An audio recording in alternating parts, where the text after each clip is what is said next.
Don't forget, always there on Facebook, 24/7, where the fight is always on. Highlights at skynews.com.au. And thanks to everyone who's supporting the show so well this year. I really appreciate it. Who knew we could build from the 10 years prior, but we well and truly have. So thank you to everyone watching us on Foxtel, Flash and free-to-air. The great Cory Bernardi is part of the team here at Sky News. Before that, for his sins, he was in the federal parliament. And, well, Cory, there's a lot of people who like to use the term Cory was right. And we're starting to see that now about the mess of negotiating that goes around the religious freedom laws that are in place now, that are apparently on their way through Parliament. Now, I'm going to make this very clear to everyone who's listening. I don't believe that any law in the country should allow someone to be discriminated because of what they are, right? So therefore, gay kids, trans kids, all the rest of it, no way should those kids be booted out. Conversely, should a religious school be able to pick and choose who works for it? Yeah. Fair enough. Should they get government funding while at the same time having that discretion? I don't know.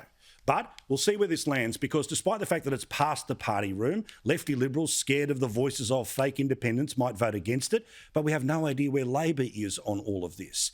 It'll be fascinating to know, because if Labor and Liberal get together, it's a win for the Prime Minister.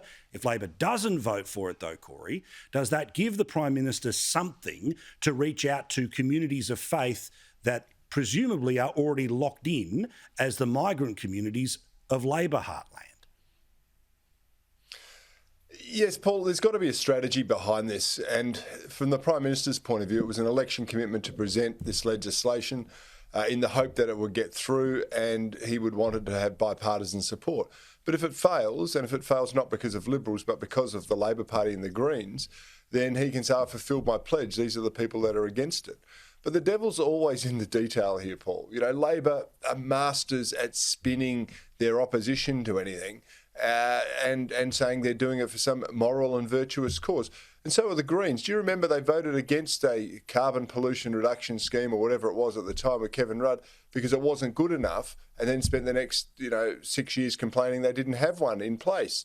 So the hypocrisy with politics, and particularly opposition politics, is extraordinary. But it's going to be fascinating to see the details of this policy that will obviously come out tomorrow. The party room's ticked off on it, but as you point out, the lefty Liberals, Paul, are I don't know. Maybe they just hate religion. Their religion is themselves, and that's the big problem we've got now. There's a lot of people in politics that are all about themselves rather than the good of the community.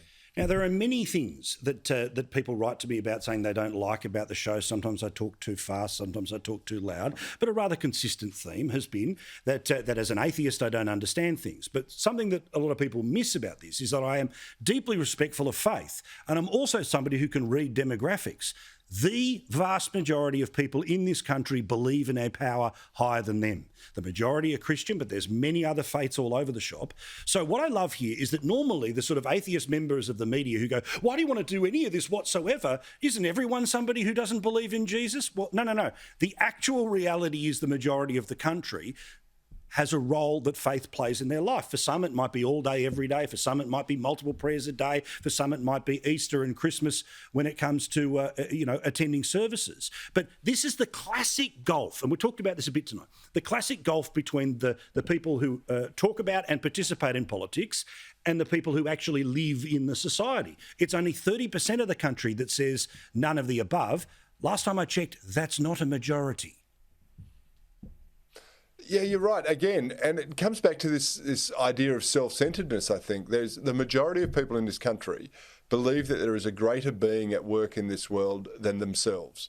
And that manifests itself in religious faith or a belief in a greater deity. And it doesn't matter, to many, whether that's the Christian God or the Jewish God or the Muslim God or Buddha or anything else. For many, it's about having a higher sense of purpose. And I think you have to respect that.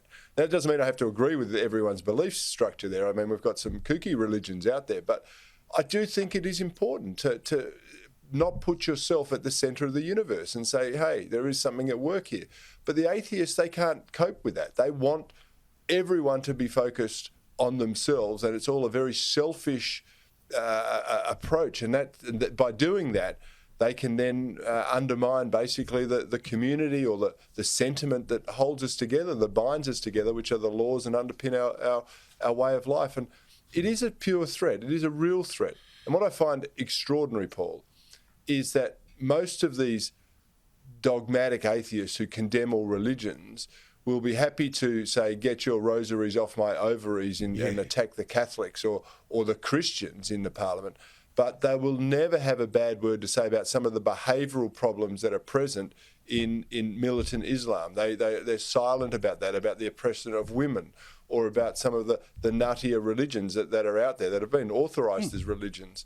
That are and as we talked about last fringe. week, imagine if a fringe footballer from the Sydney Swans says, I'm not wearing the gay pride jersey, and they're a Christian. We know what the reaction would be versus what happened in the AFLW.